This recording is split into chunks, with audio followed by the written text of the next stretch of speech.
A warm welcome to you all. Without further delay, we are pleased to introduce your new manager.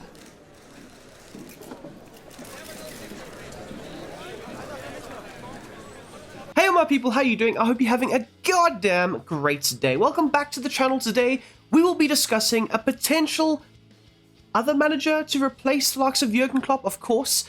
There have been, rumors coming out of late that the likes of the number one targets in Xabi Alonso might actually be considering a move to Bayern Munich. Now that would obviously throw a spanner into the works of what Liverpool are trying to do, but I do think that there are some very adequate available managers that might be able to come in and do just as good of a job as what, the Spaniard might have been able to do. None other than the likes of Sporting CP manager Ruben Amorim. Now, I think he could come in and he could do just as good of a job. I honestly do. And none other than starting with a formation very similar to what Xabi Alonso uses in, the likes of Bayer Leverkusen. And of course, doing this at Sporting with a slightly lesser side as well. So, you know what? Great success to him. And I think that maybe he could come in and maybe even do a better job. Who knows? But anyways, you guys can let me know down below if you guys like the system, if you would want Amorim to come in and be the new Liverpool manager, of course. And of course, in this video, I'm looking to try and, replicate a very good Amorim system into the current Liverpool side. So if you guys don't mind hitting the like button, subscribing if you are new, commenting down below as well, that would be fan-damn-tastic. Anyways, let's hop on straight into the goddamn video. Anyways, so taking a look at the formation, I have selected a 3-4-3 flat, and I've altered a few positions. I've moved the wider midfielders slightly further down, and it does allow them to have a better defensive positioning at times, as well as I've narrowed the two wingers and brought them a bit more closer to the striker. And this more or less reflects a very realistic Amorim system where the front three are always very narrow, compact, and it does help with the interchangeability that they tend to have in the game. So, therefore, it would be one goalkeeper, 3 centre-backs, 2 central midfielders, 2 wider midfielders, 2 wingers, and then, of course, 1 striker. Okay, so progressing on to the tactics. Now, the tactical vision that I've selected is wing play. I know for the Amorim tactics that I made for Sporting CP, I selected them to be custom. I do think that with wing play for this Liverpool side, it would probably get the best out of their current players, whether it's Trent on the wing or Robertson on the other side, and of course Salah and Jota or Nunez or whoever you really have. It can probably get the best out of their current playing squad.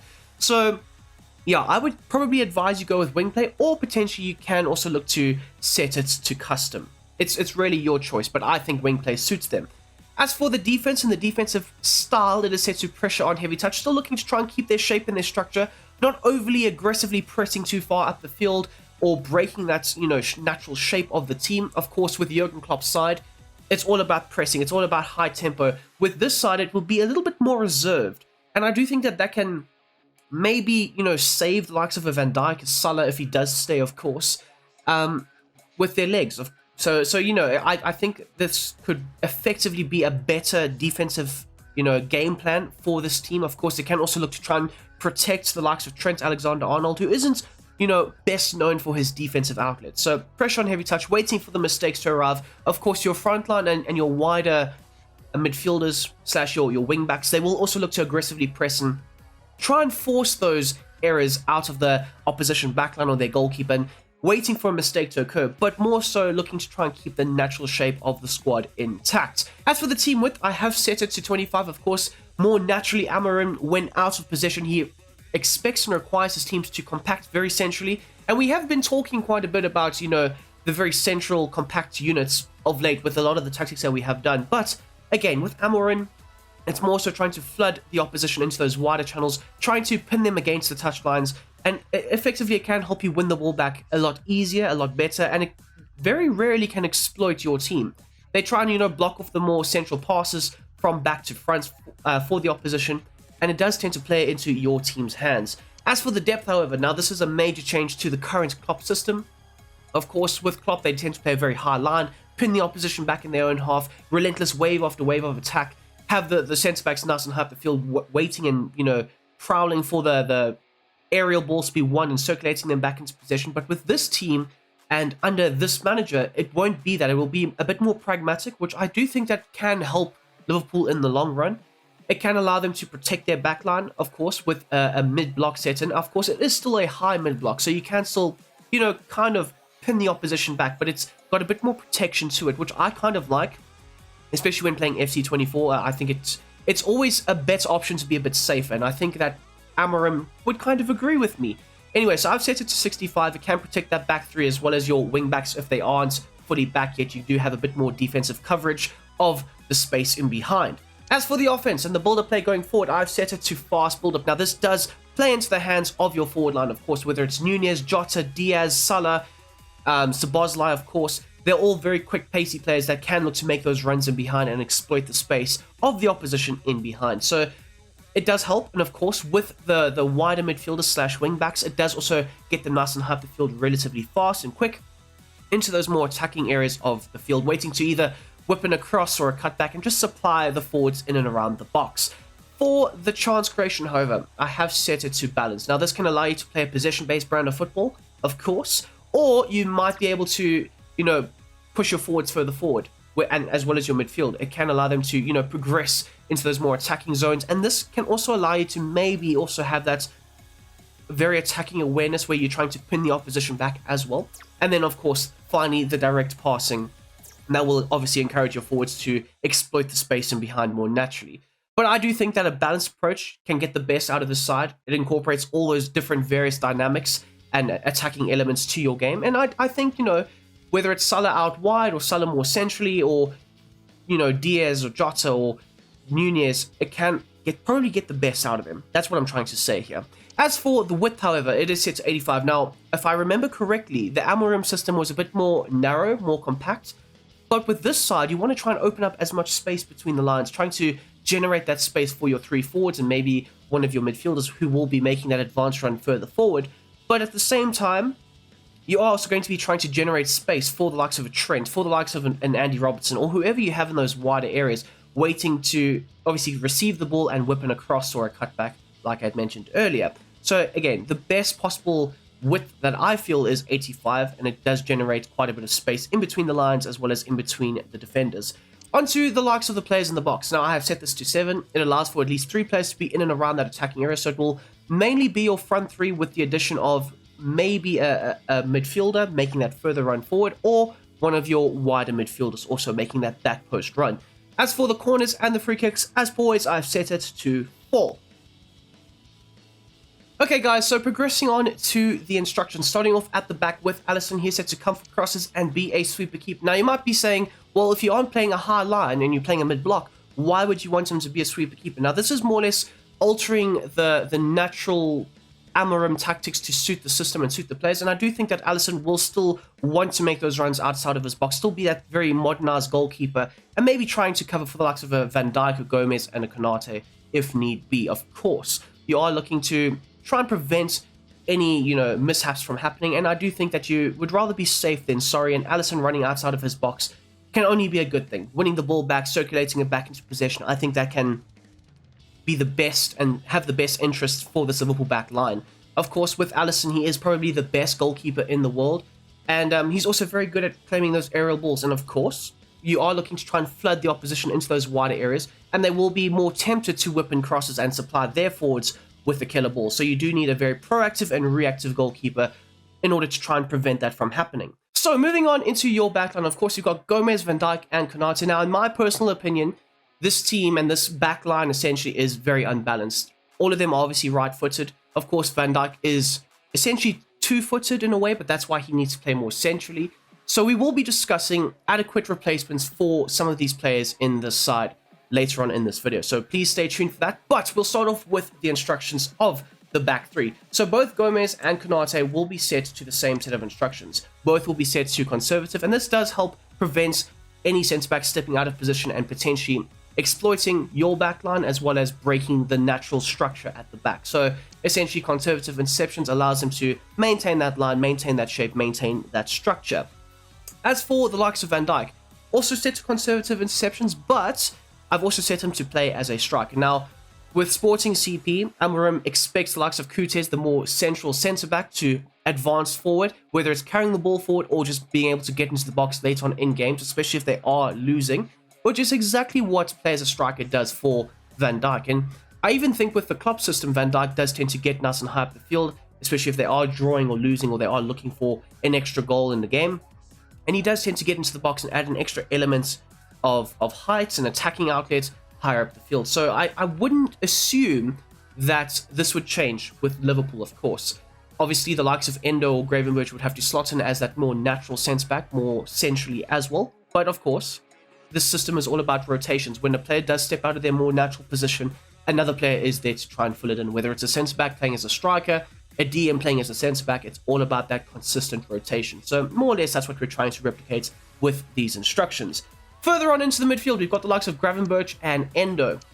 Now, both of them have very similar roles, but obviously the one is slightly more attacking. So we'll start off with the likes of Endo, of course, the more natural DM of the side. He'll be set to stay back while attacking, stay on the edge of the box, and normal interceptions. You don't really want him being too aggressive and breaking that more central structure, making sure that he's trying to sweep up in front of that back 3/back 5 at times. And of course, more specifically, if Van Dijk does maraud forward, he is there to more or less fill in for his role. Onto the likes of the defensive positioning, I have set it to cover the centre, and this does help with the rotation of that centre back and that DM. And then finally, the positioning freedom is set to stick to position. So even when in possession, you still want your two central midfielders more or less in those central areas of the park. Onto the likes of Gravenberch. Now for him, obviously he'll be a bit more attacking, a bit more box to box, and I'm more or less modelling the Morita Sporting CP player role for the likes of Gravenberch. So again, a balanced attack allowing him to venture forward, as well as balanced crossing runs, allowing him to sometimes be able to get to the box, other times hanging on the edge of the area, looking to rotate it into the wider midfielders or even the wingers at times. And then also, the interceptions is set to aggressive, of course, so you have the more calmer Endo on when out of possession, who's looking to just maintain the shape and the structure, but you can allow for Gravenberch to aggressively press and probe and make sure that the opposition are more or less kept on their toes, and if there is a mistake, he's going to be ready to try and latch onto it and obviously look to transition that ball and that turnover into a good counter-attacking option for your side. As for the likes of the defensive positioning and the positioning freedom, just like with Endo, it's set to stick to position and of course cover the center. Okay, so out wide to the likes of Andy Robertson and Trent Alexander-Arnold, in my personal opinion, I think that these roles definitely suit both Trent and Robertson. I think it's brilliant. So both will be told to stay wide and get in behind, obviously looking to try and exploit the opposition with their pace down the left and the right hand side. And of course, because most of your players are set to attack more centrally, it does open up quite a bit of space for the likes of Robertson and Trent to try and exploit. Of course, the support on crosses will be set to stay on the edge of the box, but because the players in the box is set to 7, every now and then you'll see a Trent or a Robertson make that back post run, waiting to maybe latch onto a loose ball or a back post cross or something of that ilk. Onto the interceptions, I've set it to aggressive. Of course, you want them to try and be as aggressive and assertive as possible in those wider channels, especially if the ball is flooded into those wider areas, which more naturally it will be. So you want them to be proactive, reactive, and trying to be as aggressive as possible. And of course, the positioning freedom on the offensive end is set to stick to position. Now, maybe for Trent, you can set it to free roam, but I often find that it more or less draws him more centrally, and it kind of breaks the structure when attacking. You want to try and have bombing on fullback / wide midfielders down the left and the right channel at all times. So as you'll see here, for the likes of Trent, same role, same instructions, same everything. So progressing on into your forward line now, both Salah and Diaz will have very similar roles, if not the same roles. Both will be told to have basic defensive support, so they can look to drop a bit deeper and fill in for either the wider midfielders or potentially even the central midfielders. Now, we do tend to see this quite effectively with the rotational type system that we see at Sporting CP, where if a Gravenberch would, aggressively press high up the field, the likes of a Diaz would be expected to drop into that more central role. And more or less, I think that a basic defensive support allows for this option to occur. Other times, if they are looking to stay further up the field and be a bit more of a counter-attacking option, they can fulfill this role as well. Onto the chance creation, however, I have set it to a balanced width. Now, this can allow them to drift more centrally or out wide and linking up very nicely with the wider midfielders. And again, that's what you're trying to replicate as well. Of course, Diaz and Salah are more naturally, inside forwards, and they can look to cut in and shoot and pop off shots. And I do think that with the balanced width being set on, it can get the best out of both of them. As for the support runs, you want to try and, exploit the space in behind. use their pace to your team's advantage, and that would essentially mean encouraging them to break into that space just in behind the opposition's defense, waiting for those long balls to be whipped in over the top. As for the interceptions, it's set to aggressive. Now the front line will all be set to aggressive interceptions again, looking to try and probe and press the opposition into potentially making a mistake. For the support on crosses, it is going to also be set to balance, allowing them to sometimes break into the box, yes, other times hang on the edge of the area, rotate the pace of play, and make sure that they are in the best possible position to help the team succeed. As you'll see here for the likes of Diaz, same role, same instructions, same everything. And then finally onto your central striker. So for the likes of Jota, I've selected him over the likes of Nunez because I do think that he is a slightly better fit, although I do think that at some point maybe Nunez could develop into a very effective Jokeres type striker as well.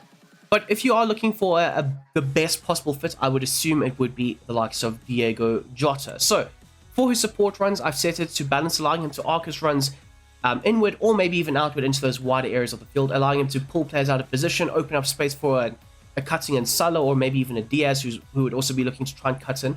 But most importantly, the attacking runs will be set to him being a false nine, allowing him to also drop a bit deeper, link up play very effectively with the midfield, open up quite a bit of space more essentially, maybe even pulling a player out of position at times.